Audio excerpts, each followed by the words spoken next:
আসসালামু আলাইকুম everyone, good evening. আমরা আজকে এই সবাই একসাথে আহ, এই ছোট্ট একটা আলোচনার সবার মতো করতেছি, যেখানে আমাদের এই আলোচনার পুরো ভিডিওটা আমরা পরে আমাদের ফেসবুকে পোস্ট করব। আজকে আলোচনার জিনিসটা হচ্ছে আমরা worker rights and health and safety in the work place, এটা নিয়ে আমরা আলোচনা করব। এই করোনার সময় আমাদের যারা কাজ করতেছে কমিউনিটি থেকে এবং যারা সমস্ত ক্রস কানাডাতে যেখানে যারা কাজ করতেছে, সেখানে প্রত্যেকটা ওয়ার্কার রাইটস এবং তাদের হেলথ এন্ড সেফটি আমরা কিভাবে কম্প্রোমাইজ করতেছে হচ্ছে এবং কিভাবে সেটাকে একটা সেফটি মেজারমেন্টে নিয়ে যাওয়া হবে, যাতে তারা নিজেরা সেফ ফিল করে এবং তাদের মাধ্যমে যেন কমিউনিটি ক্রস কন্টামিনেশন না হয়, এবং কিভাবে তারা সেফে থাকবে এবং কিভাবে আমাদের ফিনান্সিয়াল, হেলথ এন্ড মেন্টাল সবকিছু আমরা একটা স্টেবল সিচুয়েশনে নিয়ে আসতে পারবো। আমরা আসলে সেই জিনিসটা নিয়ে একটু আলোচনা করব। আজকে আলোচনাতে আমরা যেসব বিষয়গুলি আলোচনা করব সেটা আমরা এখন আপনাদেরকে দেখাচ্ছি। আজকে আউটলাইনটা হচ্ছে আমরা কোভিড ইম্প্যাক্টটা দেখাবো। আমরা সাধারণত দুইটা জব সেক্টর এখানে হাইলাইট করার চেষ্টা করতেছি। একটা হচ্ছে ফুড সার্ভিস ওয়ার্কার জব, আর একটা হচ্ছে চাইল্ড কেয়ার সেক্টর জব। কারণ আমাদের কমিউনিটির অলমোস্ট 90% উইমেনরা এই সেক্টরটাতে কাজ করতেছে, এবং কেউ হয়তো পার্মানেন্ট ভাবে, কেউ হয়তো অন কল বা ওয়ার্ক অ্যারেঞ্জমেন্টের মাধ্যমে এই সেক্টরগুলিতে কাজ করতেছে। আর এই সেক্টরগুলিতে কোভিড এর কি ইম্প্যাক্ট হচ্ছে সেটা নিয়ে আমরা একটু ডিসকাস করব, এবং ওভারঅল লেবার মার্কেট কোভিড-19 এর দ্বারা কিভাবে ইম্প্যাক্ট হয়েছে সেটাও আমরা একটু ডিসকাস করব। এবং আমাদের individual community, south Asian community, Bangladeshi community, east ড্যানফোর্ড community কিভাবে এফেক্ট হয়েছে এটা আমরা আজকে আলোচনা ডিসকাস করব। এবং এই সময় আমরা আসলে লেবার মার্কেটটা একটু অ্যানালাইজ করব এবং দেখতে চেষ্টা করব যে আসলে এখনকার লেবার মার্কেটের পরিস্থিতিটা কি। আজকে আলোচনায় আমার সাথে আমাদের দুইজন সরোর ওয়ার্কার যারা লং টার্ম ধরে সরোতে কাজ করতেছে, সাইয়েদা সাবিয়া ইয়াসমিন এবং জিনাত বাশার আমাদের সাথে আলোচনা অংশগ্রহণ করবে। Sayeda Sabiya Yasmin food service worker job করে। সে গত দুইটা জব সে করতেছে ম্যাকডোনাল্ডসে, এবং ডায়েটারি এইড হিসেবে প্রভিডেন্স হেলথ কেয়ার সেন্টারে কাজ করতেছে। সাইয়েদা সাবিয়া ইয়াসমিন সরোর লং টার্ম মেম্বার সেক্রেটারি, এবং since 2007 she has been working with us and contribute a lot to the community. She is one of our women leader. We are very proud to work with her. Please welcome Sayyeda Sabia Yasmin. আসসালামু আলাইকুম, good evening. আমি সৈয়দা সাবিয়া ইয়াসমিন শাপলা, আপা already বলছে আমার নাম। আর আমি যে কাজটা করি আর কি, একটা হলো ডায়েটারি এইড, হলো প্রভিডেন্স হেলথ কেয়ারে। প্রভিডেন্স হেলথ কেয়ারে এটা আমি জাস্ট 3 বছর হলো ঢুকছি। আর তার আগে থেকে আমি 2007 থেকে ম্যাকডোনাল্ডসে কাজ করতেছি ওই ফুল টাইম হিসাবে। আর হলো তারপর তো সরতে কিছু কাজ করি আর কি। এই আর কি আমার পরিচিতি। এখন আমি আসলে জব রেসপন্সিবিলিটি অ্যান্ড টাস্ক এটা নিয়ে একটু কথা বলবো। এই ফুড সার্ভিস ওয়ার্কার হিসাবে আমি কি কি কাজ করি ওখানে, এই কথাগুলোই আমি এখানে বলবো আর কি। প্রথমেই আমরা যখন যাই আর কি, আমাদের খাবারগুলো রেডি করাই থাকে একটা ট্রলির মধ্যে, সবই কোল্ড থাকে আর কি, কুক করাই মানে হাফ কুক করা থাকে। ওইটা নিয়ে আমরা আমাদের রেসিডেন্টের কাছে চলে যাই আর কি। ওখানে কতগুলো ফ্লোর আছে, first floor, second floor, third floor, মানে 8টা ফ্লোর আছে। 8টা ফ্লোরে সুপারভাইজাররা ডিভাইডেড করে দেয়, ওই হিসাবে আমরা চলে যাই আর কি। তারপর তো যখন আমরা কিচেনে নিয়ে গেলাম, নিয়ে যাওয়ার পরে আমরা ওই ফুডটাকে ওভেনে দিয়ে দিই। এটা 1 ঘন্টা লাগে ওভেনে কুক হইতে। জাস্ট ঢুকায় দিলে ওটা অটোমেটিক ওই রিস্টার্ট হয়ে যায় আর কি, এবং যখন শেষ হয়ে যাবে তখন আবার বন্ধ হয়ে যায় অটোমেটিক ভাবে আর কি। পাশাপাশি আমাদেরকে আরো কাজ করতে হয়। পাশাপাশি যেমন আমরা ড্রিঙ্কসটা রেডি করি। এখানে আসলে 35 to 40 আমাদের রেসিডেন্ট, মানে রেসিডেন্ট আমি যেটা বলছি যারা পেশেন্ট আর কি, আমরা মানে ইয়ের হসপিটালের ল্যাঙ্গুয়েজ হিসাবে রেসিডেন্ট আমরা ইউজ করি, মানে ইয়ে না, পেশেন্ট না, ওই জন্য বলছি রেসিডেন্ট আর কি। 35 to 40 রেসিডেন্ট থাকে। সবাই একটা বড় হল রুম আছে, হল রুমের মধ্যে আসে। একটা টেবিল আছে, টেবিলে 4জন করে বসে, আবার কোনো টেবিলে 3জন 2জন এভাবে আর কি বসে আর কি। আমাদের রেসিডেন্ট হলে খাবারের ইয়েগুলো একটু আলাদা আছে, কেউ রেগুলার, কেউ মিন্স, কেউ পিউরে। পিউরেটা হলে একদম আমরা যেটা ম্যাশ বলি আর কি, ভর্তা বলি, ভর্তার মতো করে এটা আর কি। আর একটা মিন্সটা হলো যেমন এটা একটু জাস্ট আদা ভাঙ্গা জিনিস। আর রেগুলার হলো জাস্ট রেগুলার খাবারই আর কি। তো এই 3টে আইটেমের থাকে, আমাদের ফুড থাকে, এই 3 ফুড আইটেমের ফুড থাকে আর কি। তারপর আমরা ড্রিঙ্কস এরকম আছে, কিছু লিকুইড আছে যেটা একদম থিকেন আর কি, মানে পাউডার একটা আছে, থিকেন পাউডার দিয়ে ঠিক করতে হয় আর কি। আর এমনি নর্মাল মিল্ক আছে, ল্যাকটোজ মিল্ক আছে, আবার ধরেন মানে স্কিম মিল্ক আছে। আর 3-4 ধরনের এরকম জুস আছে, যেমন apple juice, orange juice, cranberry juice, তারপর ফ্রুন জুস, এই ধরনের জুস আছে। তো এগুলো আমরা সব রেডি টেডি করে করে আমরা যখন চেয়ার টেবিলটা সেট আপ করি আর কি, টেবিলে আমাদেরকে 4 জন হিসাবে আমাদের হলো ন্যাপকিন, গ্লাস, প্লেট, তারপর হলো স্পুন, স্পুনগুলো ওইরকম আছে, নাইফ, ফর্ক, আপনি রেগুলার মানে টি স্পুন এবং আরেকটা হলো স্মল স্পুন আর কি। 4টা জিনিসই আমাদেরকে দিতে হয়। এই সব দিয়ে আমরা টেবিল সব সেট আপ করি। এদিকে আমাদের আবার পাশে তাদের কর্নারে আমাদেরকে রাখতে হয় আর কি, একটা টেবিলের মতো, যেখানে তারা খাওয়া ওই মানে যে খাবারগুলো সে খাবে, খাওয়ার পর যে ওয়েস্টটা হবে সেইটা, এবং সেই প্লেট, গ্লাস, তারপর স্পুনগুলো এগুলো রাখার একটা মানে টেবিল দিতে হয়, ওখানে ওরা রাখে আর কি।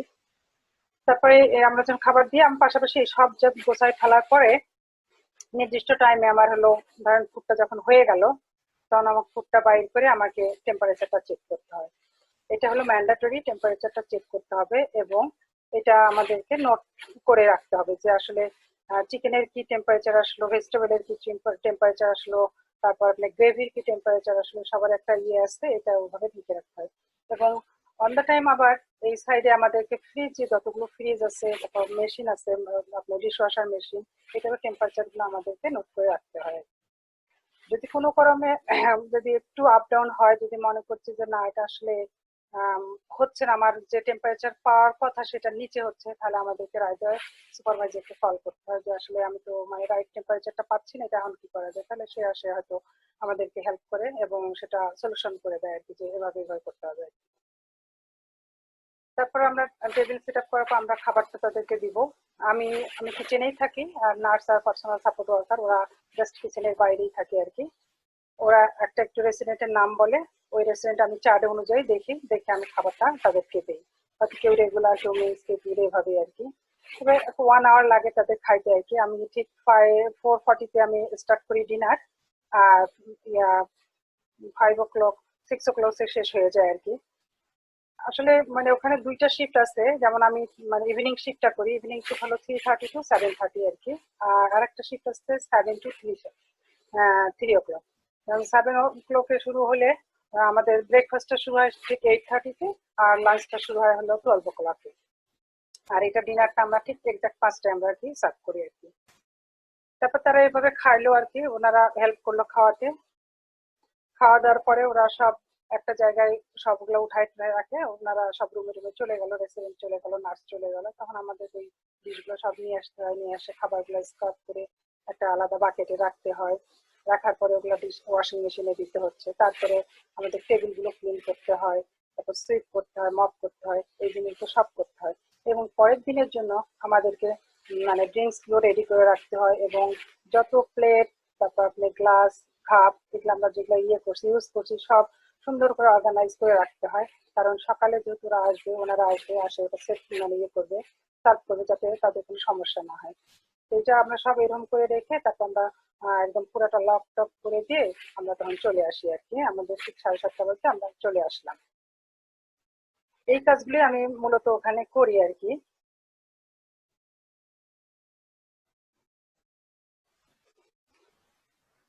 পাবলিক ফেসিং ওয়ার্ক আর হাই রিস্ক। এখন যে আমরা আসলে রিস্কে আছি আর কি, এই যে কোভিড এর কারণে যে একটা রিস্ক, মানে এটা তো মানে খুবই গুরুতর আকারে দেখা দিছে। কারণ আমরা যেভাবে যাচ্ছি, বাইরে আসতেছি, সবার একটা ভয় ভীতি ঢুকে গেছে ভিতরে, যে কি হবে কি হবে না।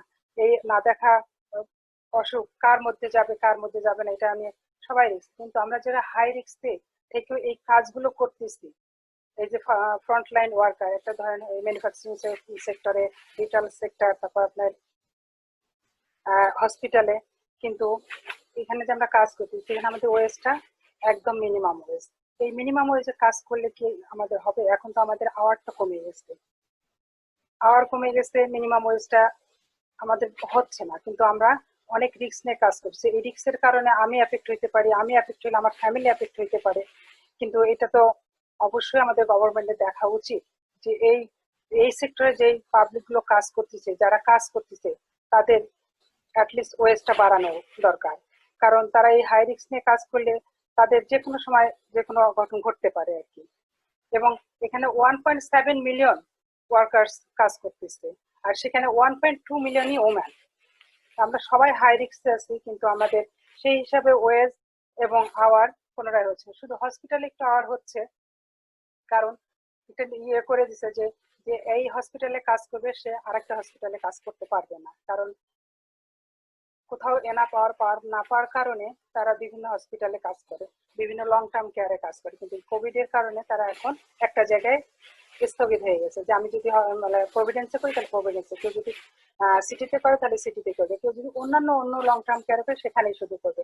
তাই তারা একটু আমাদেরকে এনাফ আওয়ারটা দিচ্ছে। কিন্তু এটা ম্যাকডোনাল্ডস বলেন বা ম্যানুফ্যাকচারিং সেক্টর বলেন, এখানে কিন্তু আওয়ারটা আমরা সেভাবে পাচ্ছি না, ওয়েজ আওয়ারও পাচ্ছি না, এবং ওয়েজটা আমাদের খুবই লেস, যেটা আমরা আসলে আশা করি না এরকম আওয়ারে মানে এত হাই রিস্ক ইয়েতে কাজ করা আর কি।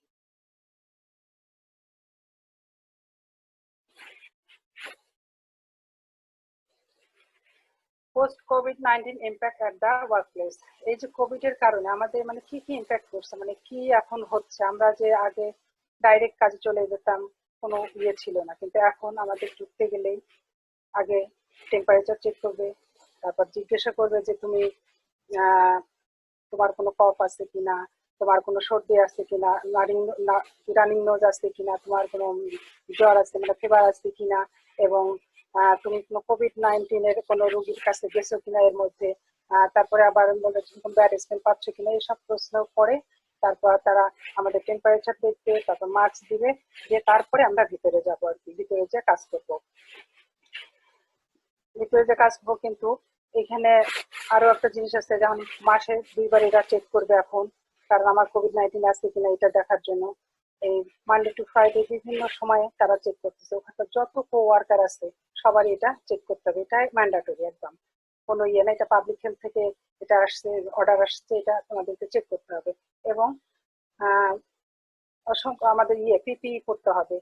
আপনি যে ফ্লোরে আপনার কোভিড-19 এর পেশেন্ট আছে, আইসোলেশনে থাকে, সেখানে তো অবশ্যই 2টা অ্যাপ্রন করতে হবে, একটা অ্যাপ্রন প্লাস্টিক অ্যাপ্রন, আর একটা হলো একটা গাউনের মতো পুরো হলুদ ড্রেস একদম, সেটা পরতে হবে। আপনাকে আই গ্লাস পরতে হবে, আপনাকে হ্যান্ড গ্লাভস তো আছেই, তারপর হলো মাস্ক, এই সব জিনিস পরে আপনাকে কাজ করতে হবে। এবং যে আইসোলেশন, তার জন্য যার কোভিড-19 আছে, আইসোলেশনের যে রোগী আছে, তার জন্য ডিসপোজাল সবকিছু, আপনি প্লেট, গ্লাস, তারপর কফি কাপ থেকে শুরু করে স্পুন সবকিছু ডিসপোজাল। এবং তার রুমে একটা নার্স মানে একদম সব সময় থাকে আর কি, যে শুধু ওনারই দেখাশোনা করবে, ওনারই খাবারগুলো মানে ডিসপোজেবল করবে, ওনার সঙ্গে থাকবে, সে বাইরে আসবে না, তার খাবার থেকে শুরু করে সবকিছু সে ওখানেই ফেলবে, ওখানেই থাকবে আর কি, সে বাইরে আসবে না। আর আমরা যারা বাইরে থেকে কাজ করবো, আমরা যারা সার্ভ করবো, আমাদের অবশ্যই মাস্ক পরতে হবে, তারপর আপনাকে অ্যাপ্রন পরতে হবে, আপনাকে ইয়ে করতে হবে, গ্লাভস পরতে হবে, আই গ্লাস পরতে হবে, সবকিছু। এবং রেসিডেন্ট গুলো আগে আমাদের একটা হল রুমেই খাচ্ছিল, এখানে চেয়ার টেবিলে ছিল, কিন্তু এইটার কারণে কেউ আর হল রুমে আসে না, সবাই তার রুমেই থাকে। এবং যে সোশ্যাল গ্যাদারিং গুলো হচ্ছিল সেগুলো আর হয় না, তাদের অ্যাক্টিভিটি হচ্ছিল হয়তো কোনোদিন ড্যান্সের অ্যাক্টিভিটি, কোনোদিন হলো মিউজিকের অ্যাক্টিভিটি, কোনোদিন হলো আপনাদের কি করেন যে এক্সারসাইজের অ্যাক্টিভিটি, কোনো অ্যাক্টিভিটি না। এবং বাইরে থেকে কোনো ভিজিটরও সেখানে আসতে পারবে না। মানে এগুলো সব এই মানে ইম্প্যাক্ট গুলো হয়েছে পোস্ট কোভিড-19 এর জন্য, যার কারণে কেউ আসতে পারবে না, এবং খুবই শৃঙ্খলা ভাবে এবং মানে একদম পাবলিক হেলথের নিয়ম অনুযায়ী সম্পূর্ণ রূপে তারা মানে এই জিনিসগুলো পালন করতেছে। Long term care homes jobs ability due to কোভিড-19। আসলে এই জায়গায় কারা কারা কাজ করতেছে তাদের একটা লিস্ট এখানে আরো আছে, আমরা আসলে অত কিছু দেইনি, কিছু মানে জাস্ট কয়েকজন দিছি, যেমন পার্সোনাল সাপোর্ট ওয়ার্কার, যেটা আমরা পিএইচডব্লিউ বলি, nurse, register nurse and register practical nurse and physiotherapist, occupational therapist, তারপর হলো একটা recreational therapist, dietitian, cleaning staff আছে, dietary aide and dietary workers and laundry staff. এখানে কিন্তু আরো আছে, যেমন যারা কুক করে, এখানে তো আসলে বাইরের কোনো মানে খাবার আমরা ইয়ে করি, কুক করে নিয়ে আসি। এখানে যারা শেফ আছে ভিতরে প্রায় 8-10 জন শেফ আছে, তারা এখানে এখানে যতগুলো রেসিডেন্ট আছে এখানে ধরেন 4টা ফ্লোরে 8টা সেকশন আর কি, ফার্স্ট ফ্লোর সেকেন্ড ফ্লোর এইভাবে যত রেসিডেন্ট এক একটা ধরেন ফ্লোরে 35 টু 40 এবং আরেকটা ইয়েতে মানে এক একটা ফ্লোরে 70 পিপলের মতো আছে। এই যতগুলো আছে সব এই এখানকার শেফরাই রান্না করে, বলেন একটু হিউজ একটা রান্না এবং খুব সুন্দর ওরা ওখানে এটা অর্গানাইজ ভাবেই করে, এটা বাইরে থেকে কোনো খাবারই আসে না। আমরা আসলে পরবর্তীতে আমরা দিলে আমরা আরো কিছু আমাদেরকে অ্যাড করতে হবে এইসব জিনিসগুলো আর কি।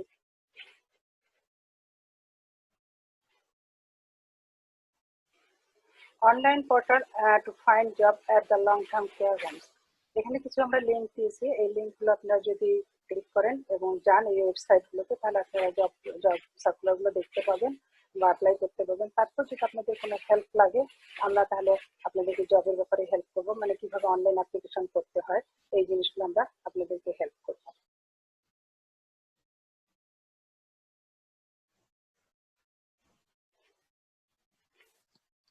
থ্যাংক ইউ শাপলা তোমার ওয়ান্ডারফুল প্রেজেন্টেশনের জন্য।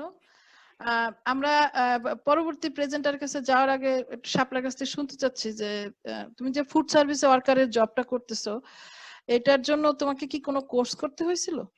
হ্যাঁ, এটা আমি আসলে 6 মাসের একটা কোর্স, 6 মাস মানে কি আপনার 4 মাস কোর্স আর 2 মাস আমার প্লেসমেন্ট ছিল আর কি, এইটা 6 মাস, টোটাল 6 মাস করার পর আর আমি পাশাপাশি ভলেন্টিয়ারিটাও করছি। আমি যখনই এই কলেজে ভর্তি হয়েছি তখন আমার একটা আমার ইয়ে ছিল যে আমি পাশাপাশি ভলেন্টিয়ারি ওয়ার্কটাই করবো আর কি।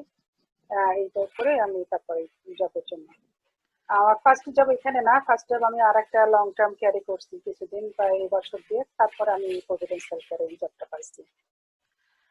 আচ্ছা, আমরা এখন একটু চাইল্ড কেয়ার জবগুলি নিয়ে একটু জানতে চাবো। আমাদের অর্গানাইজেশনের চেয়ারপারসন এবং আমাদের long term volunteer and working as a leader of the organization Zinat Bashar we're going to talk about the child care job, and she's working as a child care supervisor in east Toronto UIT তে, এবং junior হাত ধরে অনেকেই child care সেক্টরে job করেন এখন, বা Zinia is a role model for the child care worker in our community.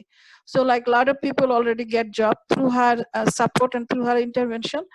So we are very proud about her, and আমি মনে করি তার যে living experience it is outstanding, and teaching experience Zinia শুধু কানাডাতে না ফ্রম বাংলাদেশ থেকে সে টিচিং করে আসছে, সেখানে 10 বছর তার টিচিং এক্সপেরিয়েন্স আছে, আর এখানে আসার পরও তার টিচিং এক্সপেরিয়েন্স আমি বলবো যে she is a mother teacher and a lot of kids learn a lot of things from her. Please welcome Jinat Bashar, and I'm very proud to work with her.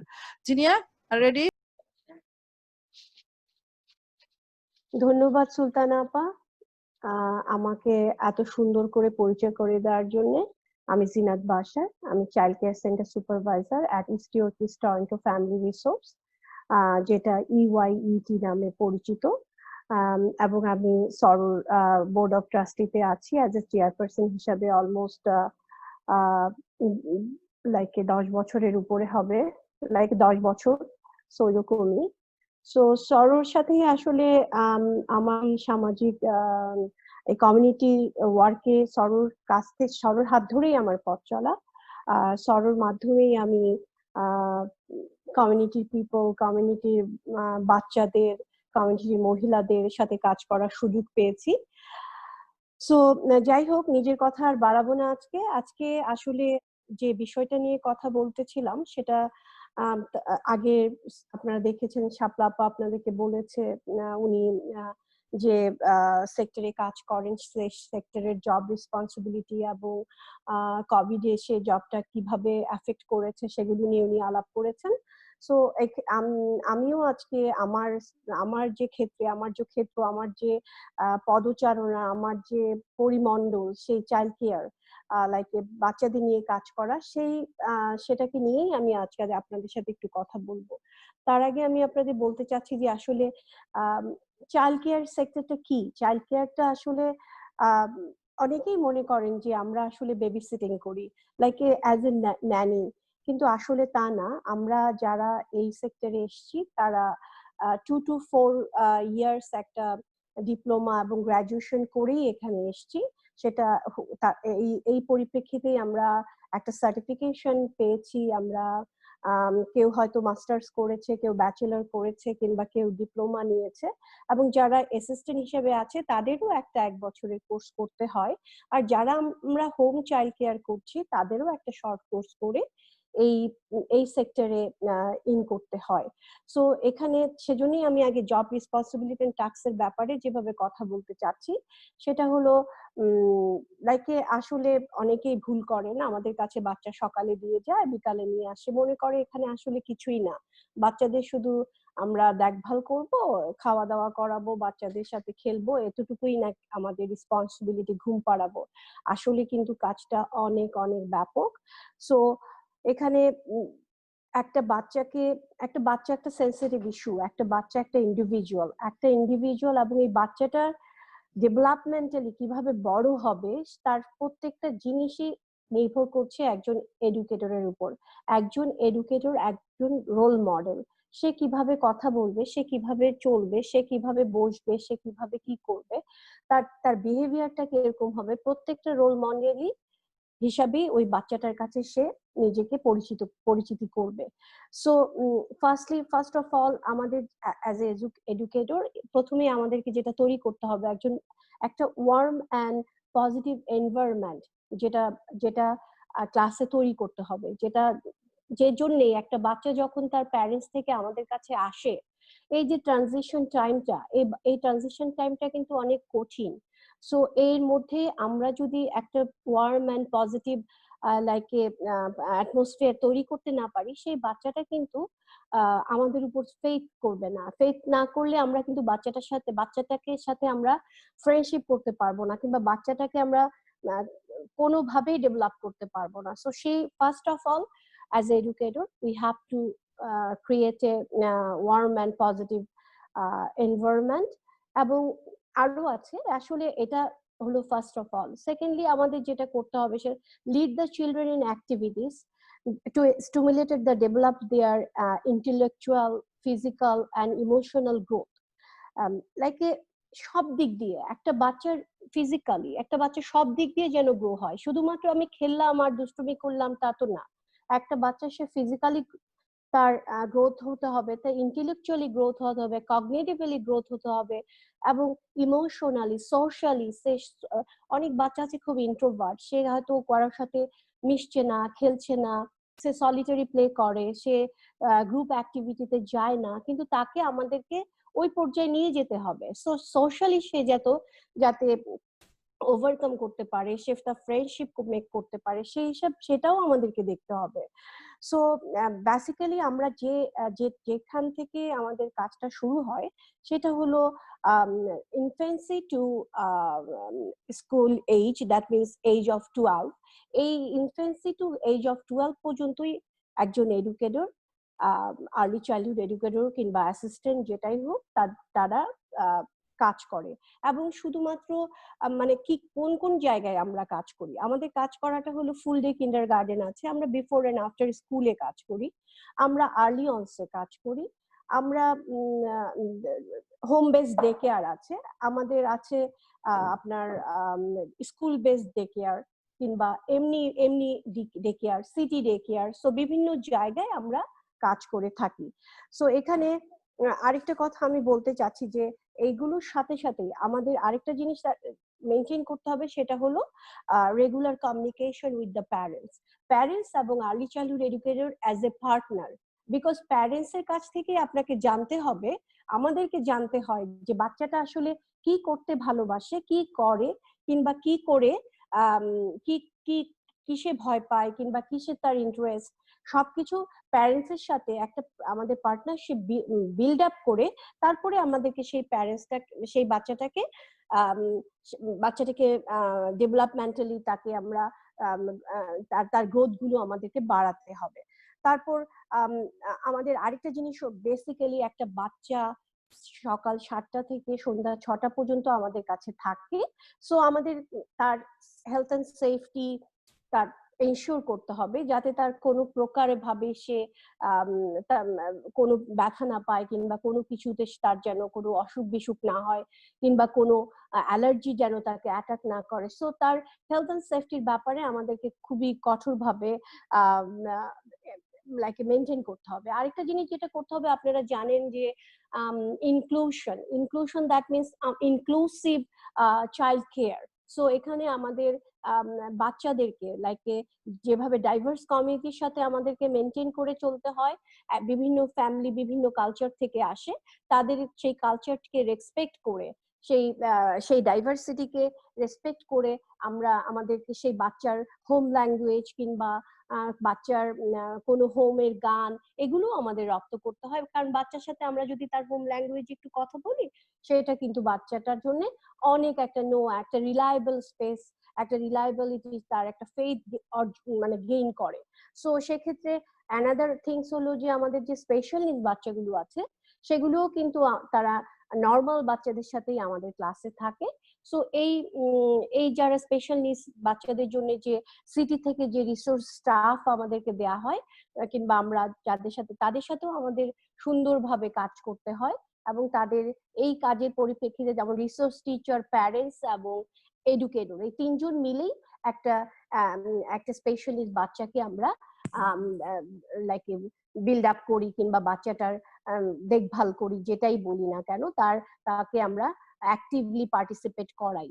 So এখানে আরেকটা জিনিস যেটা program plan. So program plan তৈরি করা প্রত্যেকটা এডুকেটরেরই like main যে educator UECE, সে প্রোগ্রাম প্ল্যান তৈরি করে, এবং সেই প্রোগ্রাম প্ল্যানটা কি করে, বাচ্চার ইন্টারেস্টের ভিত্তিতে প্রথমে বাচ্চাকে অবজারভেশন করতে হয়। অবজারভেশনের পরে আমাদেরকে তার ইন্টারেস্ট ওয়েতে, যেমন সে কি আর্ট করতে পছন্দ করে, না সেন্সরি প্লে করতে পছন্দ করে, না সে বিল্ডিং করতে পছন্দ করে, বেসড অন চিলড্রেন্স ইন্টারেস্ট আমরা ওভাবেই অ্যাক্টিভিটি গুলো কিংবা প্রোগ্রাম প্ল্যানটা তৈরি করি। সো এখানে সবকিছুর দিক দিয়ে একজন এডুকেটর আসলে নট অনলি বাচ্চাকে লাইক আমরা এডুকেটর, আমরা বেবি সিটার না। আমি বারবারই বলতে চাচ্ছি যে একটা বাচ্চাকে পজিটিভ সোশ্যাল আর ইমোশনাল লার্নিং এনভায়রনমেন্টটাকে দিবে এডুকেটর দিবে, এবং একজন রোল মডেল হিসাবে কাজ করবে।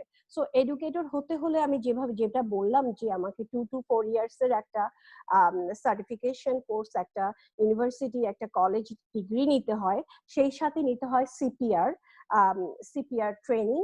লাইক সিপিআর এটা একটা মাস্ট বাচ্চাদের জন্য। 2 days এর যে সিপিআরটা আছে ইনফেন্ট থেকে একদম পুরোটা থিং, ওটা আপনাকে নিতে হবে। এবং এভাবেই আসলে আমরা কাজ করে যাই। বাচ্চাদের রেকর্ড গুলো আমরা লাইক প্রোগ্রেস রিপোর্ট গুলো আমরা তৈরি করি, এবং আমরা তাদের মেল টাইম, স্নেক টাইম, তাদের সবকিছু আসলেই আমাদের উপর নির্ভর করছে, আমরাই মেনটেন করি।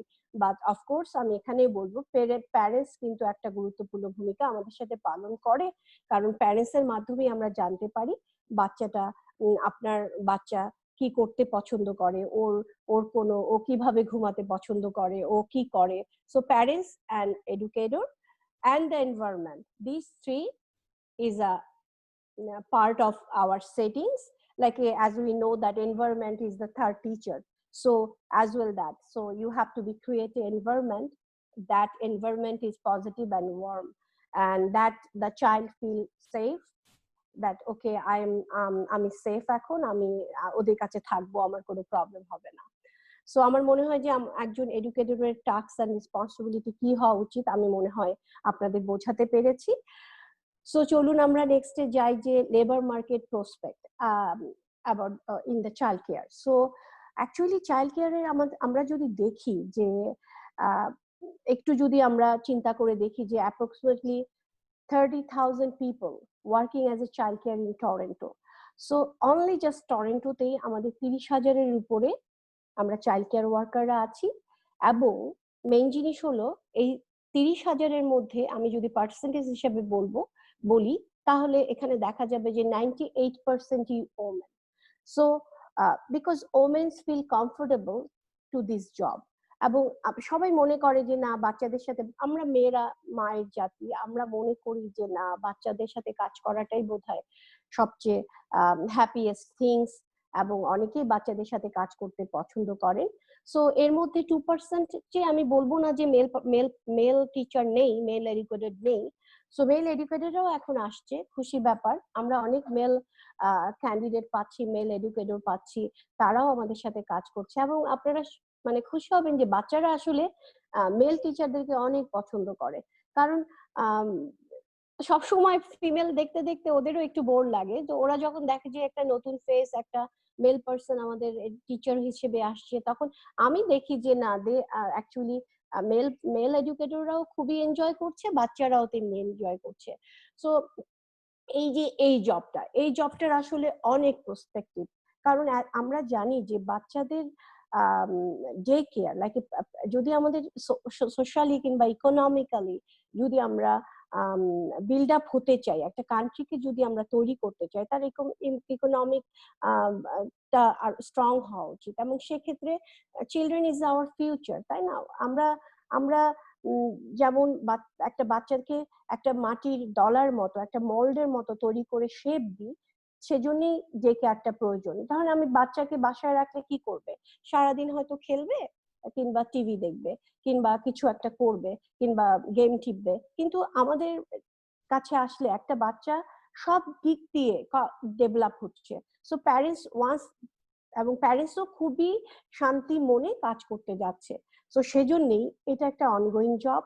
এটার আসলে কোনো, আমি বলবো যে এটা সবসময় চলবে, এটা সবসময়ের জন্য খোলা, এই সেক্টরটা সবসময়ের জন্য খোলা। কারণ প্যারেন্টস কাজ করতে চায়, প্যারেন্টস চায় একটা একটা একটা নির্ভরশীল একটা এনভায়রনমেন্ট যেখানে তারা তাদের বাচ্চাকে রেখে যেতে পারবেন। সেজন্যই তারা চাইল্ড কেয়ারের উপরে ডিপেন্ডেন্ট। এবং এই এই সেক্টরটা সবসময় আছে। আমার মনে হয় যে ইন ফিউচার এটার আরো জব প্রসপেক্টিভ, আরো জব বাড়বে, আরো ডিমান্ড হবে এই চাইল্ড কেয়ারটার জন্য।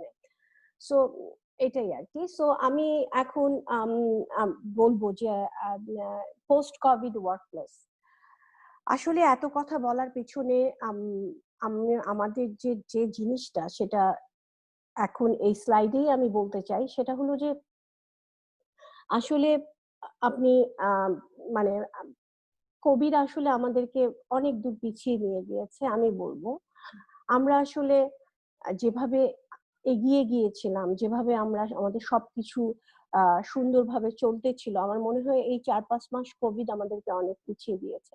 সো পিছিয়ে দিয়েছে, এবং এই আমরা 4-5 মাস সবাই ঘরে বসা, ডে কেয়ার গুলো বন্ধ, স্কুলগুলো বন্ধ, কোনো কিছুতেই আমরা সেই আগের মতো কর্মকাণ্ড করতে পারছি না। সো এই কোভিড আসলে ডে কেয়ারের ক্ষেত্রে অনেক বড় একটা ভূমিকা রেখেছে। মানে একটা বলবো যে একটা মানে ভালো একটা চেঞ্জ নিয়ে এসেছে। সেই চেঞ্জটা হলো যে আপনারা যেভাবে দেখেছেন যে চাইল্ড কেয়ার সেটিংসটা আগে ছিল, এখন ঠিক তার উল্টো হয়ে গেছে। তবে খুশির ব্যাপার, আজকে আমি কিছুদিন আগেও, আমার কালকে পর্যন্ত আমি দেখেছি যে আমাদের আমরা স্টেজ 2 তে ছিলাম, এখনো অবশ্যই স্টেজ 2 তে আছি। স্টেজ 2 তে আমাদের যে লাইক এক একটা রুমে 8 জন চাইল্ড এবং 2 জন অ্যাডাল্টের একটা আমরা যে কাজ করে যাচ্ছিলাম, ঠিক আজকেই সেটা চেঞ্জ হয়ে সেটার রেশিও 15 তে চলে গেছে। দ্যাট মিনস এটা একটা পজিটিভ দিক যে আমরা অনেক বাচ্চাদেরকে আনতে পারবো। এবং যদিও আমাদের অনেক হেলথ এন্ড সেফটি অনেক কিছু মেনটেন করতে হয়, এবং অনেক কিছু মেনটেন করে, যেমন আমাদের টোটাল পলিসিটাই কোভিড এর জন্য টোটাল একটা পলিসি মেক করতে হয়েছে। এর জন্য আমরা যারা চাইল্ড কেয়ার সেক্টরে যেখানেই আছি, যারা স্কুল বেসড চাইল্ড কেয়ার বলেন, হোম বেসড চাইল্ড কেয়ার বলেন, যে কোনো চাইল্ড কেয়ারই আসলে Toronto public health, ministry of education এবং সিটি অফ টরন্টো, এই সব এবং টিডিএসবি, এই সবগুলো মিলে কাজ করে কিভাবে চাইল্ড কেয়ারটাকে সেফলি অপারেট করা যাবে, সেটাই আসলে আমরা এখন কাজ করছি। সো অলরেডি কালকে পর্যন্ত ছিল আমরা 10 জনের বেশি একটা রুমে নিতে পারবো না, আজকে আমরা 15 জন পেয়ে গেলাম। লাইক এটা হয়তো স্টেজ 3 তে শুরু হবে নেক্সট উইক থেকে। যাই হোক, তারপরে এটা একটা আশার কথা যে আমরা আসলে গভর্নমেন্ট আস্তে আস্তে চেঞ্জ করছে, কিন্তু তারপরও আমাদের যে জিনিসগুলো আমাদেরকে কঠোরভাবে মেনটেন করতে হবে সেটা হলো অবশ্যই as a educator you have to be think about your safety এবং you have to be think about your family. সেজন্যই আপনাকে একদম যুদ্ধক্ষেত্রে নামার আগে আপনাকে তৈরি হতে হবে। প্রথমত আপনাকে দেখতে হবে যে আপনার সিপিআর ফার্স্ট এইডটা আপডেট আছে কিনা। যদি আপডেট না থাকে অতি শীঘ্রই আপনি আপডেট করে নেবেন। তারপর আপনাকে যে আপনি যখন আপনাকে কল করা হবে আপনার কাজের জন্য, তখন আপনি অবশ্যই proper equipment like PPE, mask, gloves এগুলো পরে আপনি যাবেন এবং স্ক্রিনিং, প্রথমে আপনাকে স্ক্রিনিং করা হবে। তার আগে অবশ্য প্রত্যেকটা এডুকেটরকে একটা 1 উইকস টু 2 উইকস একটা ট্রেনিং দেওয়া হবে ফিল্ডে নামার আগে, যে তারা ঠিক মতো সবকিছু করতে পারছে কিনা। এটা আসলে পাবলিক হেলথ কিংবা সিটি অফ টরন্টো থেকেই বলা হয়েছে যে এটা আসলে করতে হবে। এবং সবসময় বাচ্চাদের সাথে সোশ্যাল 2 মিটার ডিস্টেন্সিং রাখতে হবে। প্রত্যেকটা বাচ্চা যেন ইন্ডিভিজুয়াল অ্যাক্টিভিটি করে, প্রত্যেকটা বাচ্চার জন্য সেপারেট বিন তৈরি করতে হবে এবং এক একটা বাচ্চা প্রত্যেকটা জিনিস টাচ করার পরে সেটা নিড টু বি ওয়াশ বিনে আপনাকে ফেলতে হবে। মানে এই ধরনের হাইজিন, প্রত্যেকটা চেয়ারে বসার পরে, প্রত্যেকটা আইটেম টাচ করার পরে, প্রত্যেকটা ফার্নিচার টাচ করার পরে আপনাকে ওয়াইপ করতে হবে, মুছতে হবে। সারাক্ষণই আসলে টয় ক্লিনিং অ্যান্ড যেসব সারফেস গুলো তারা টাচ করে সেগুলো ক্লিনের উপর রাখতে হবে। বাচ্চাদের এবং টিচারদেরকে খুবই ডিফারেন্ট ওয়েতে অ্যাক্ট করতে হবে। আগে যেমন আপনি বাচ্চাকে গান শোনাতেন, গল্প পড়াতেন কিংবা কোনো অ্যাক্টিভিটি করাতেন, এখন আর ওগুলো করানো লাগবে না। Like totally opposite of scenario. আগে আপনারা যা করেছেন এডুকেটর হিসেবে ঠিক তার উল্টোটাই এখন হবে। সো হোপফুলি আমরা এর থেকে খুব তাড়াতাড়ি হয়তো আমরা আগের মতো হয়ে যেতে পারবো। সো বাট দেখা যাক যে আমরা করতে পারি কিনা। বিকজ আপনারা জানেন যে সিটি অফ টরন্টো কিংবা পাবলিক হেলথ লাইসেন্সিং এর জন্য কিংবা চেক আপের জন্য আমাদেরকে সবসময় আসবে, সবসময় দেখবে। সো এটা আসলে আমাদেরকে মেনটেন করতে হবে এবং সবাই সেভাবেই আপনারা তৈরি থাকবেন। আর আপনারা যদি এ সম্বন্ধে আরো বেশি জানতে চান আসলে কি, তাহলে আপনারা নিজেরা পাবলিক হেলথ ওয়েবসাইটেও যেয়ে দেখতে পারেন, আপনারা সব ধরনের ইনফরমেশন গুলো পেয়ে যাবেন।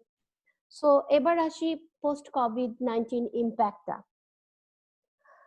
আসলে ইম্প্যাক্টটা তো আমি বলবো যে একটু একটু টাফই, তাই না? একটু ভয়াবহ। সবাই একটা স্কেয়ারি, একটা স্ট্রেস, একটা ডিপ্রেশনের মধ্যে আছি। আসলে আমি কি যাব ওয়ার্ক করতে নাকি যাব না, আমার কি হবে, লাইক আমার আমার আমার আমাকে আমার কি আমি কি ওই আমার পজিশনটা ব্যাক করতে পারবো কিনা। তারপর প্যারেন্টস যখন ওয়ার্কে যাবে, প্যারেন্টসটা কিভাবে আমাকে বাচ্চাটা দিবে, আমি বাচ্চাটাকে কিভাবে, অনেক ধরনের স্ট্রেস, অনেক ধরনের চিন্তা ভাবনা আমাদের মাথার মধ্যে কাজ করছে নিশ্চয়ই। অবশ্যই এই ইম্প্যাক্টের মধ্যে হেলথ এন্ড সেফটির মধ্যে তো একটা বড় ইম্প্যাক্ট পড়বেই আপনাদের। তারপর আপনাদের জব রেসপন্সিবিলিটির উপরে অনেক বেশি একটা প্রেশার আসবে। বিকজ আপনার জব টাস্ক অনেক বেড়ে যাবে, আপনার রেসপন্সিবিলিটিস অনেক বেড়ে যাবে এবং আপনি বিভিন্ন প্রোটোকল গুলো আপনাকে মেনটেন করতে হবে। এবং কিন্তু এত কিছু আগের থেকে অন্য সাইডে অনেক বেশি কাজ করার পরেও কিন্তু এখানে দেখা যাচ্ছে যে আমরা যেভাবে যে স্যালারিটা আমরা পেতাম ওয়েজটা কিন্তু ওভাবে আর বাড়বে না। সো এটাও একটা ইম্প্যাক্ট আর কি, বড় ধরনের ইম্প্যাক্ট। আরেকটা ইম্প্যাক্ট আছে, যেমন ধরেন যারা এজেন্সিতে কাজ করছে, লাইক আমরা বিভিন্ন এজেন্সিতে কাজ করি, এজেন্সি যখন আমাদের পার্মানেন্ট স্টাফরা অসুস্থ থাকে তখন আমরা কি করি, আমরা এজেন্সিকে ফোন করে সাপ্লাই স্টাফ নিই। তো সেই সাপ্লাই স্টাফও নিতে হবে যেন তারা পার্টিকুলারলি একটা সেন্টারেই কাজ করে, তারা যেন একটা সেন্টারেই কাজ করে। আগে যেমন বিভিন্ন সেন্টারে কাজ করতো, সো তাদের কাজটাও কমে গেছে, তাই না? তারা তারা তারা ওভাবে তারা হয়তো তাদের ইনকামটাও কমে যাবে যদি তারা ওভাবে যায়। যেমন আমি 5টা সেন্টারে আগে কাজ করতাম, এখন মাত্র একটা সেন্টারেই কাজ করব এবং একটা সেন্টারে একটা রুমেই আমাকে কাজ করতে হবে, সেটা আমি কাজ পাই আর না পাই। সো এই ধরনের একটু কিছু প্রবলেম আসলে একটু বলবো না, ভালো প্রবলেমই এখানে ফেস হচ্ছে। যাই হোক, আমার মনে হয় যে এগুলো সবই ওভারকাম হবে ইন ফিউচার। সো এবার চলে আসি রিকমেন্ডেশনে। সো আসলে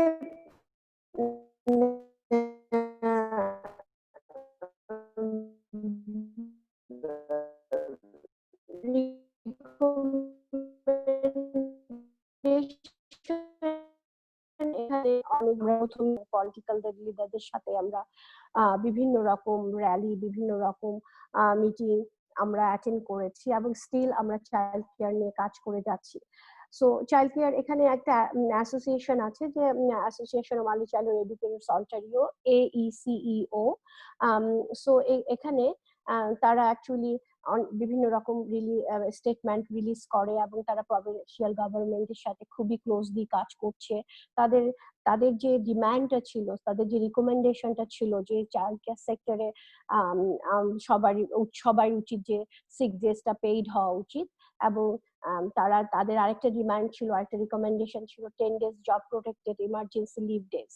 So SORO also all the time SORO argues the provisional government to provide job protection for contract and temporary childcare workers working through employment agencies or employment দিয়ে যারা কাজ করে। So সেজন্যই আমরাও এই রিকমেন্ডেশনটাকে সাপোর্ট করি। SORO সবসময় এই রিকমেন্ডেশনটাকে সাপোর্ট করে এবং চাইল্ড কেয়ার নিয়ে আমরা কাজ করছি, এবং চাইল্ড কেয়ার নিয়ে আমরা আমাদের লোকাল এমপিপি কিংবা যারা আছেন সবার সাথেই আমরা কাজ করে যাচ্ছি। সো আজকে এই পর্যন্তই আমি বলছি। সো আপনাদের যদি কোনো প্রশ্ন থাকে ব্যাপারে, আপনারা সরাসরি SOROর সাথে যোগাযোগ করবেন, এবং আপনারা আমার সাথেও যোগাযোগ করতে পারেন SOROর মাধ্যমে। আপনাদের যদি কোনো প্রশ্ন থাকে কিংবা কোনো জিজ্ঞাসা থাকে, আপনারা SOROর ওয়েবসাইটে গিয়ে Toronto public health, city ministry of education, city of Toronto কিংবা সাবসিডি সব জায়গার ইনফরমেশন ওয়েবসাইট গুলোই আপনারা পেয়ে যাবেন। এবং তাছাড়াও আপনারা গুগলে সার্চ করলেই যে কোনো কিছু পেতে পারেন। ওখানে বিভিন্ন ভিডিওস আছে, সো আপনারা সেগুলো দেখে প্র্যাকটিক্যালি আপনারা বুঝতে পারবেন যে আসলে এখন কি ধরনের চেঞ্জ আসছে কোভিড এর জন্য চাইল্ড কেয়ারে। আর তাছাড়া আমরা তো আছি, আপনার যে কোনো প্রশ্ন, যে কোনো কিছুর জন্য আমরা সবসময় আপনাদের সাথে আছি। সো ধন্যবাদ সবাইকে। Thank you, Jilia, for this wonderful presentation. I'm very happy because you already give us very detailed information about the childcare job, and also thanks Shapla. She has already give us a detailed information about food service worker and also fast food sector job. And we know that you and Shapla already provide a reference to lots of people, and through all your support, through Shapla's support, a lot of people get the job. I'm very, very grateful and appreciate both of you leadership in this community and also in SORO. So I'm going to start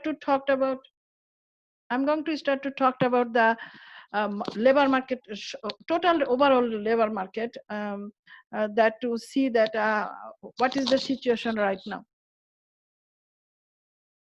What is the situation right now? আচ্ছা, এখন যেটা আমরা একটু বলতে চাইতেছি যে আসলে labour মার্কেটের সিচুয়েশনটা কি এখন। সো আমরা কানাডার যে স্ট্যাটিস্টিক্সটা আছে ওইটা আমরা যখন দেখলাম, আমরা দেখতে পাচ্ছি দ্যাট এই কোভিড এর কারণে কিন্তু হঠাৎ করে 5.5 মিলিয়ন জব লস্ট হয়ে গেল মার্কেটের থেকে। এবং এই যে 5.5 মিলিয়ন জবটা লস্ট হয়েছে, এই শুধু জব লস্টটাই হয় না, এর সাথে রিডিউস হয়েছে আওয়ারও। যেমন ধরেন যেসব ফুল টাইম জবগুলি ছিল সেসব জবগুলি থেকে 28% আওয়ার রিডিউস হয়েছে এপ্রিল মাসে। এবং এই যে টোটাল জব লসটা এবং রিডিউস আওয়ারের জবগুলি, এর 90% কিন্তু retail, restaurant, manufacturing and other good production producing সেক্টরগুলিতে এই জব লস্টের এক্সপেরিয়েন্সটা দেখা যাচ্ছে। সো আমরা যদি লেবার মার্কেটের ডাটাটা দেখি বা গ্রাফটা দেখি, আমরা দেখতে পাবো যে মে 2020-তে আনএমপ্লয়মেন্ট রেট হইতেছে 13.7%, কিন্তু এই গত এক বছর আগে মে 2019 এই আনএমপ্লয়মেন্ট রেট ছিল 5। তার মানে এই মে 2020-তে আমাদের আনএমপ্লয়মেন্ট 3 গুণ বেশি হয়ে গেছে। এই কোভিড এর কারণে যে ইকোনমি হিটেড ভেরি হার্ড, এতে প্রায় আমরা বলবো যে হিউজ অ্যামাউন্ট জব মার্কেট থেকে চলে গেছে, এবং এই জব লসটা কিন্তু রিকভারি হয় নাই পুরোপুরি। যেমন জুনে যদি আমরা আনএমপ্লয়মেন্ট রেট দেখি, তাহলে আমরা দেখতেছি 13.0, দ্যাট মিনস লাইক 0.7% আপ হচ্ছে। কিন্তু this is not I cannot say that এটা খুব একটা আপ হচ্ছে যে মার্কেট এক্সপান্ড হচ্ছে, সো খুবই স্লোলি মার্কেটটা এক্সপান্ড হচ্ছে। সো আরেকটা জিনিস আমরা দেখবো যে আসলে জব কোন সেক্টরে বেশি হিটেড হয়েছে, কোন সেক্টরে জবগুলি বেশি যারা কাজ করে তারা এফেক্টেড হয়েছে। আমরা যদি এই চার্টটা দেখি তাহলে আমরা বুঝতে পারবো যে এখানে দেখেন টেম্পোরারি জবগুলি যেগুলি ছিল মার্কেটে, ওখান থেকে প্রায় 30.2% জব ডিসঅ্যাপিয়ার হয়ে গেছে, চলে গেছে। এবং এই তারপরে দেখেন যারা 1 বছর ধরে কাজ করতেছে অথবা লেস কোথাও কাজ করতেছে, তারা কিন্তু জব লসটা এফেক্টেড হচ্ছে 29.5। যারা ইউনিয়নে আছে, কালেকটিভ এগ্রিমেন্টে আছে, তাদের 21.2%। কিন্তু এইখানে আরেকটা জিনিস হচ্ছে যে যাদের মিনিমাম ওয়েজ 16.03 নিচে, তার মানে মিনিমাম ওয়েজ এবং একটুখানি উপরে যারা আছে, তারা কিন্তু হিউজ অ্যামাউন্ট এফেক্টেড হয়েছে, তাদের জব লসটা অ্যামাউন্ট 38.1%। এবং who are the people are working in this kind of sector? আমরা জানি যে immigrant women, youth and other newcomer labor market entrants যারা এই মুহূর্তে নতুন আসছে, ঢুকতে চাচ্ছে, 0 to 5 ইয়ার্স যাবত কানাডাতে থাকে, তারা কিন্তু এই জব লস্ট দিয়ে ইফেক্টেড হয়েছে, সবচেয়ে বেশি সিভিয়ারলি ইফেক্টেড হয়েছে। আমরা দেখবো যারা যে vulnerable worker continue to see the greatest loss. যারা কারা ভালনারেবল ওয়ার্কার? যারা লো ওয়েজ এর নন ইউনিয়ন জবগুলি করতেছে, আওয়ারলি পেড জবগুলি করতেছে, তারা কিন্তু সবচেয়ে বেশি জব লস্ট করছে। এবং এই ক্ষেত্রে আমরা দেখতেছি যে এই সেক্টরে যারা এই কোভিড এর সময় কাজ করছে, 1 মিলিয়ন পিপল, তাদের মধ্যে 89.1% কিন্তু বাসার থেকে বাইরে যায় কাজ করছে। তারা হিউজ অ্যামাউন্ট রিস্ক নিয়ে কাজ করছে, কারণ এরা হচ্ছে front line worker, production worker, essential manufacturing sector গুলো কিন্তু সবই ওপেন ছিল। তো এই যে তারা এত বড় একটা রিস্ক নিয়ে এই সময় কাজ করছে, এবং সবসময় কিন্তু there is a risk that they can bring this contamination to the community. তাদের যদি ওয়ার্ক প্লেসে কোনো সময় আউটব্রেক হয় বা কন্টামিনেশন হয়, তারা কিন্তু সেটা খুব সহজেই কমিউনিটিতে নিয়ে আসতে পারতো। এই যে একটা রিস্ক নিয়ে তারা তাদের ফ্যামিলি বা সবাই এটা নিয়ে কাজ করছে, because they need money to survive in this. তাদের জন্য কিন্তু কোনো তেমন কোনো সাপোর্ট পাওয়া যায় না। কারণ আমরা জানি যখন আমরা সিইআরবির জন্য সাপোর্ট করছি, সবাইকে অ্যাপ্লিকেশন করছি, আমরা জানি যে অনেকেই এটা থেকে এক্সক্লুডেড হয়েছে। সো আমরা আরেকটা জিনিস আপনাদেরকে বলবো, সেটা হচ্ছে employment among low wage worker particularly women remain below pre covid level. এই জিনিসটা কিন্তু অনেক বছর যাবত আমরা ক্যাম্পেইন করে আসতেছি যে লো ওয়েজ প্রিকেরিয়াস সেক্টরটা totally unattendance, and there is no labour market policy or employment standard act is reflecting over there. এবং সেই সেক্টরটা টোটাল একটা স্লেভারি মার্কেটে চলে গেছিল। এবং সেখানে যারা কাজ করতে, স্পেশাল ইমিগ্রেন্ট উইমেনরা, ইয়ুথরা যারা সেখানে কাজ করে, 90% of them are working in this sector. They are totally affected by this slavery labor market before the COVID affection.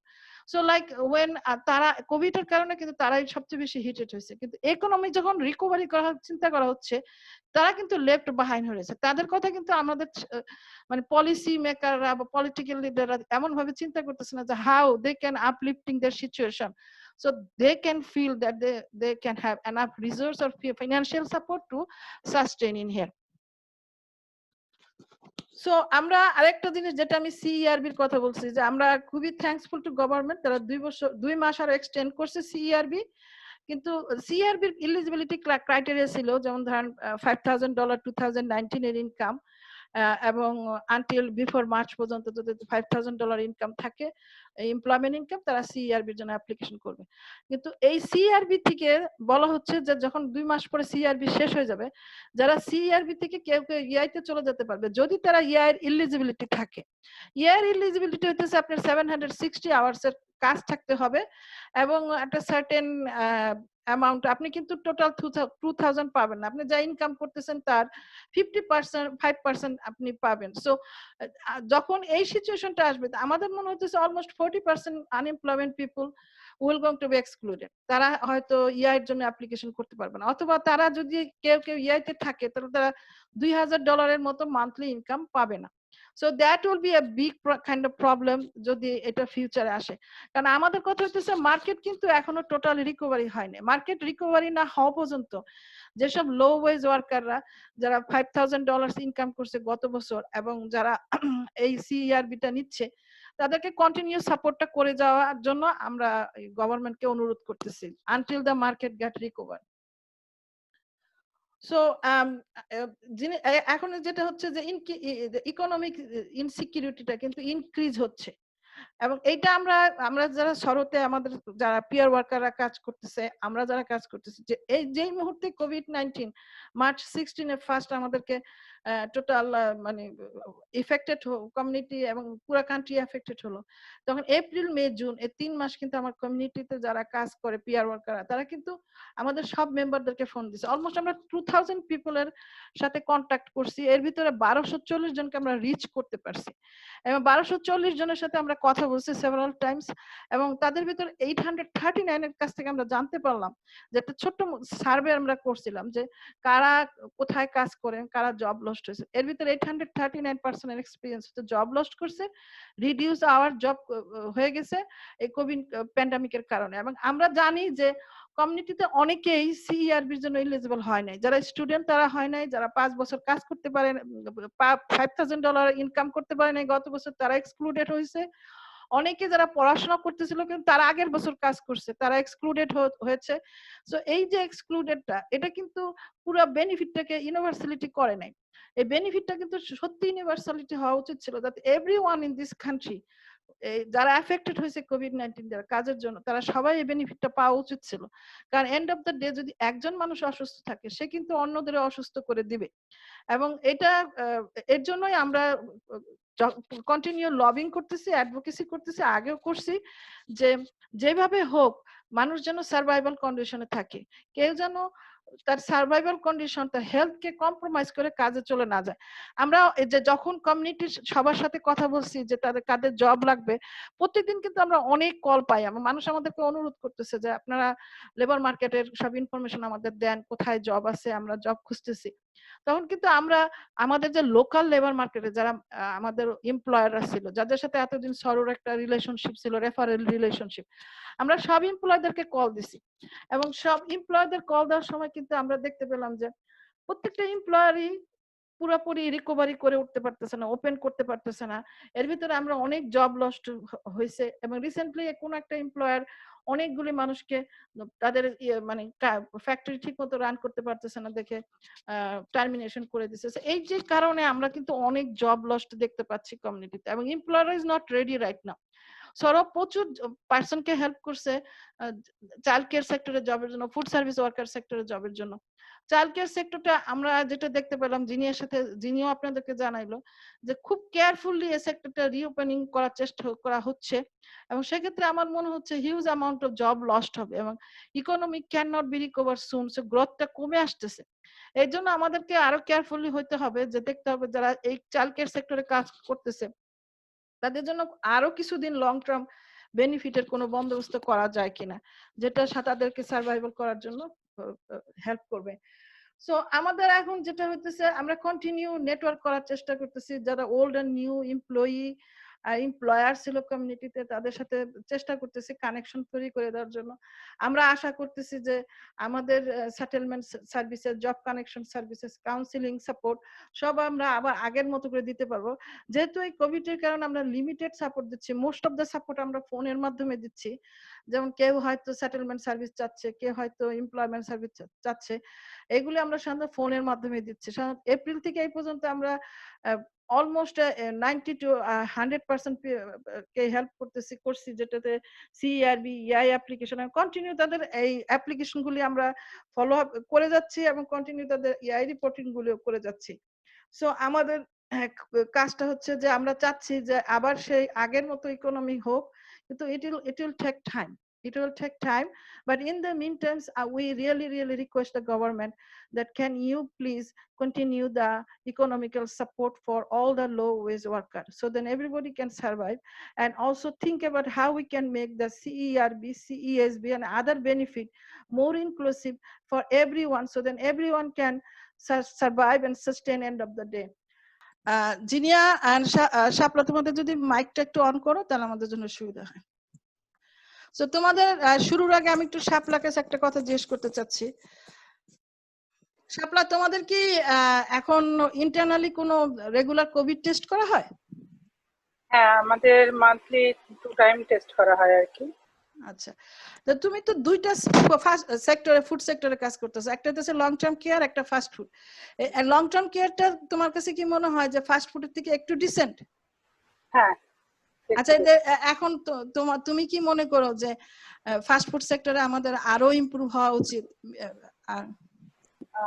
অবশ্যই, কারণ ফাস্ট ফুড সেক্টরটা তো আমরা তো সবসময় বাইরের লোকদের সাথে কাজ করতেছি, যে লোকগুলা বিভিন্ন জায়গায় যাচ্ছে আসতেছে এবং আমাদের কাছেও আসতেছে। আর লং টার্ম কেয়ারে এরা তো ধরো ওখানকারই রেসিডেন্ট, ওরা বাইরে যাচ্ছে না। যেহেতু আমরা বাইরের কোনো রেসিডেন্ট আমরা অ্যালাউ করতেছি না, এই মুহূর্তে ভিজিটার কোনো অ্যালাউ করতেছি না, তার মানে তারা বাইরে যাচ্ছে না, তাদের কাছে জীবাণুটা আসতেছে না বা এই রোগটা আসতেছে না। কিন্তু যারা ফাস্ট ফুডে আমরা কাজ করতেছি, এরা তো যে কাস্টমার, এরা বিভিন্ন জায়গায় যাচ্ছে, আবার তোমরাও কমিউনিটিতে ফেরত আসতেছো, তাই আমরা না? আবার কমিউনিটিতে ফেরত আসতেছি। So community contamination can be happen. So like it's a very risky. So you think like everybody need more waste subsidy in here. Subsidy and also they need more protection এবং they can do the more, how to say,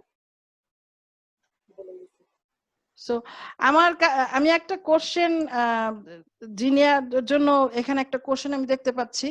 কোশ্চেনটা হচ্ছে একজন জিজ্ঞেস করতেছে যে সে যদি child কেয়ারে job করতে চায় তো আমরা তাকে কি কিভাবে হেল্প করতে পারি? সো এখানে মেইন জিনিস, তার যদি চাইল্ড কেয়ার সেক্টরের জন্য কোনো ডিপ্লোমা বা ডিগ্রি থাকে সেক্ষেত্রে আরেক একরকম, আর সে যদি না থাকে, কারণ কোনো শর্ট কোর্স করে থাকে সেক্ষেত্রে অন্যরকম। অফকোর্স তাকে আমি বলবো তাকে যে কোনো একটা কোর্স করে নেওয়ার জন্য এই সেক্টরে জব করার আগে, বিকজ তাহলে তার কিছু এক্সপিরিয়েন্স গেইন হবে। তো সেক্ষেত্রে তাকে অবশ্যই রেজিউমে মেক করতে হবে, তাকে চাইল্ডকে তার সিপিআর করতে হবে, যেটা তার সবচেয়ে most important. CPR first aid থাকতে হবে। এবং সরো তো সবসময় আছেই, সরো আছে এবং আমি তো আছি। আমাদের যদি জব কোনো অপরচুনিটি হয়, আমরা রেজুমে ওভাবে বিল্ড আপ করে আমরা তাদেরকে হেল্প করতে পারি আর কি। এবং আমি যে পার্সোনালি মাঝে মাঝে সরতে আসি, আপনারাও আসতে পারেন আমার সাথে কথা বলার জন্য। Time to time practically work গুলো আমরা কিভাবে করি সেগুলো আমি আপনাদেরকে বলতে পারি, এবং আপনারা যে ছোটখাটো জিনিসগুলো আপনারা কাজের ক্ষেত্রে মিস্টেক করেন সেগুলো নিয়ে আমরা ডিসকাস করতে পারি।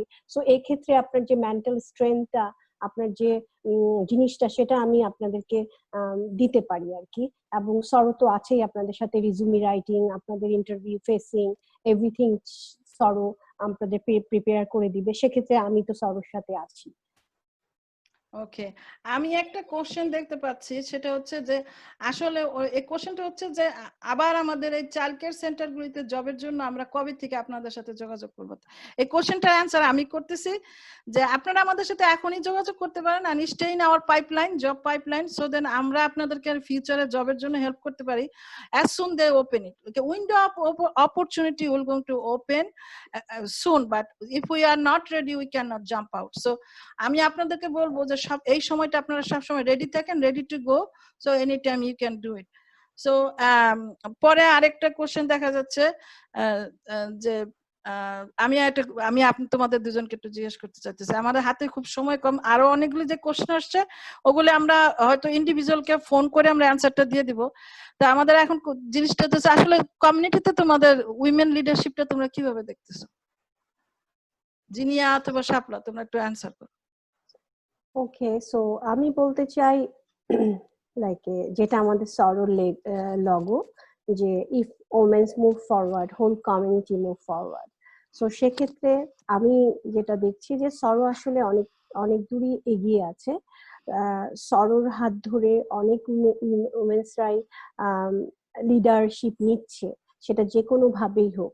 হয়তো তাদের আছে, তারা কেউ ইন্ডিভিজুয়াল বিজনেস করছে, like a home based child care করছে, কিংবা আপনার ধরেন তারা ক্যাটারিং বিজনেস করছে। সেগুলো কিন্তু একটা লিডারশিপ স্কিল। আগে যারা শুধুই ঘরে বসে ছিল তারা এখন বের হয়ে আসছে, তারা কিছু করতে চাচ্ছে। সো এটা তো আর কি একটা অনেক বড় একটা জিনিস যে যারা ইমিগ্রেন্টরা আসে প্রথম, এবং আমরা যারা আমাদের আসলে ইংলিশটা তো সেকেন্ড ল্যাঙ্গুয়েজ, আমরা সবাই জানি। সো এই এই জিনিসটা আমরা এখানে এসে আমরা বুঝি কিন্তু ফ্লুয়েন্টলি কথা বলতে পারি না। কিন্তু সরোতে যখন আমরা আসি, আমাদের যে ক্লাসগুলো হয়, আমাদের ছিল পিছনের দিকে আমাদের সুইং ক্লাব ছিল, আমাদের ল্যাঙ্গুয়েজ ক্লাব ছিল, আমাদের কুকিং ক্লাব ছিল, অনেক কিছুই ছিল। আমরা সব দিক দিয়েই আসলে নিজেকে স্কিল হিসাবে তৈরি করি। সরোতে বিভিন্ন ওয়ার্কশপ তো এখনো লেগে আছে। প্রত্যেক সময় এই যে লিডারশিপ স্কিলটা আমরা বিল্ড আপ করেছি, সেটা কিন্তু সরোর হাত ধরেই। সো সরো আমাদেরকে লিডার হতে সহযোগিতা করেছে। সো একটা কথা আমি না বললেই না, আমাদের আমাদের ইমেজ গ্রুপের সাথে কিন্তু আমাদের একটা একটা একটা শক্তি আছে। সেই শক্তিটা হলো আমাদের একটা ব্রিলিয়ান্ট, একটা একটা অ্যামেজিং গার্লস গ্রুপ। সেই গার্লস গ্রুপটা আসলে আমি না বলে থাকতে পারছি না। ওরাই আসলে আমাদের ফিউচার, আমাদের সরোকে ধরে রাখার ওরাই একমাত্র উৎস আর কি, একমাত্র শক্তি। সো আমার বিশ্বাস যে আমাদের যে ফুড স্টেপ আর আমাদের যে স্টেপিং স্টোন যেগুলো আমরা রেখে যাচ্ছি, সেগুলো তারা এক সময় ফলো করে সরোকে কখনো হারিয়ে যেতে দেবে না। তাদের মধ্যে এখনই যে লিডারশিপ স্কিল গুলো আমরা দেখছি, সেটা অনেক বড় একটা জিনিস। তারা প্রত্যেকটা প্রেক্ষিতে তারা অনেক বিজি, তারা অনেকেই বিভিন্ন কঠিন কঠিন সাবজেক্টে ইউনিভার্সিটিতে লেখাপড়া করছে, কিন্তু তারপরও তারা যে আমাদের সাথে এভাবে সময় দিচ্ছে, আমাদেরকে ইন্টারনেটে আমাদেরকে বিভিন্ন ওয়ার্কশপ গুলো তৈরি করে দেয়া, কিংবা যে কোনো কাজেই যে গার্লসরা আমাদের সাথে যেভাবে সম্পৃক্ত, এটা আসলে আমাদের জন্য অনেক পাওয়া, আমাদের উইমেন্স গ্রুপের জন্য। সো আমার বিশ্বাস গার্লসরাই একদিন আমাদেরকে অনেক দূরে নিয়ে যাবে। ওরাই আমাদের ফিউচার লিডার, এবং ওদেরকেই আমরা আসলে আমাদের হাত ধরেই, কিংবা ওদের হাত ধরে একটা সময় যখন আমাদের বয়স হয়ে যাবে, ওদের হাত ধরে আমরা আগাবো। এখন ওরা হয়তো আমাদের হাত ধরে আগাচ্ছে, ফিউচারে আমরা হয়তো ওদের হাত ধরে আগাবো। সো এটাই আর কি আমি আসলে বলতে চাই, এভাবেই লিডার তৈরি হয়, এভাবেই লিডার তৈরি হবে। আর এটা চলে আসে বাই বর্ন হতে পারে, আবার চলে আসে। আমার মাও ছিলেন একজন সামাজিক ভাবে মানুষদেরকে হেল্প করার মানসিকতা সম্পন্ন একজন মহিলা। উনি 45 বছর টিচিং এ ছিলেন। সেক্ষেত্রে ওইটা আমার মধ্যে বাই বর্ন চলে আসছে যে আমিও চাই মানুষদের সাথে একটু হেল্প করি, একটু কথা বলি। আমি আসলে মানুষদের সাথে কথা বলতে খুব পছন্দ করি। সো ওভাবেই চলে আসে লিডারশিপ স্কিল। সো এজন্য আসলে পরিপূর্ণভাবে আমি আমার সরোকেই সব ক্রেডিট দিতে চাই। যেমন আমার হাজবেন্ড আজকে বলতেছিল যে ওটা সরো তো তোমাদের মধুর ক্যান্টিন, ঢাকা ইউনিভার্সিটিতে মধুর ক্যান্টিনে যেমন সবাই মিলে আড্ডা করে, চা মানে গল্প করে। হ্যাঁ, আসলে তো তাই না? আমরা অনেক কাজের মধ্যে, অনেক সিরিয়াস ঘটনার মধ্যেও এই যে চা খাওয়ার আনন্দ, সেলিনার চায়ের মজা আমি এখনো ভুলতে পারি না। সবসময় থাকে, কিছু না কিছু আছেই। সো এটা আসলে অনেক বড় একটা পাওনা। সবাই যারা আমরা এখানে আসি, সবাই আসলে লিডার, সবাই আমরা লিডার, এবং সবাই সমাজের কিংবা কমিউনিটির কোনো না কোনো ভাবে আমরা নিজেকে করছি। কেউ হয়তো বাগান করছি, সেটাও লিডারশিপ স্কিল। কেউ হয়তো রান্না করছি, কেউ হয়তো ক্যাটারিং করছি, কেউ হয়তো কাউকে আনন্দ দিচ্ছি, কেউ হয়তো অসুস্থ, অন্যের পাশে আমরা যে দাঁড়াচ্ছি, কিংবা অন্যকে খবর দিচ্ছি। এবং আমাদের মধ্যে যে কেউ অসুস্থ হলে আমরা যখন সবাই দুহাত তুলে দোয়া করি, সেটাও কিন্তু আমাদের মধ্যে আছে। সো এই যে সিস্টার বন্ডিং, এই অর্গানাইজেশন, এটা আমরা সবাই সিস্টার, এবং সবাই আমাদের মধ্যে যে শক্ত হাত, এটা আমাদের আছে এবং থাকবে। সাথে আমাদের মেয়েগুলোও আছে, আমাদের ছেলেগুলোও আছে। সবার জন্য দোয়া থাকলো। সবাই সবার জন্য আমার অন্তঃস্থল থেকে অনেক দোয়া। শাপলা, আমি আর কি বলে, আসলে লিডার এখানে আমরা মোটামুটি সবাই বলা চলে। যেমন আমাদের স্টাফ, এই যে দুর্যোগের সময় এই এত হাই রিস্ক নিয়ে আমরা যে মেম্বারদের সঙ্গে যোগাযোগ করছি, এটা কিন্তু একটা লিডারের পরিচয়। হয়তো আমরা ঘরে বসেই করছি, কিন্তু আমরা প্রত্যেকটা মেম্বারের খোঁজ নিচ্ছি, খবর নিচ্ছি তারা কেমন আছে, তাদের কোন সার্ভিসটা আমাদের দরকার, তাদের কোন ইনফরমেশনটা দরকার, তাদেরকে ফোন দিছে এবং কথা বলছে। এই জন্য সব স্টাফদেরকে আমার পক্ষ থেকে ধন্যবাদ এবং শুভেচ্ছা। যেমন হোসনা কিছু অনলাইন অ্যাপ্লিকেশনও করে দিচ্ছে, এটা একটা লিডারেরই কাজ। লিডার ছাড়া কি এই কাজটা করা সম্ভব? কখনোই না।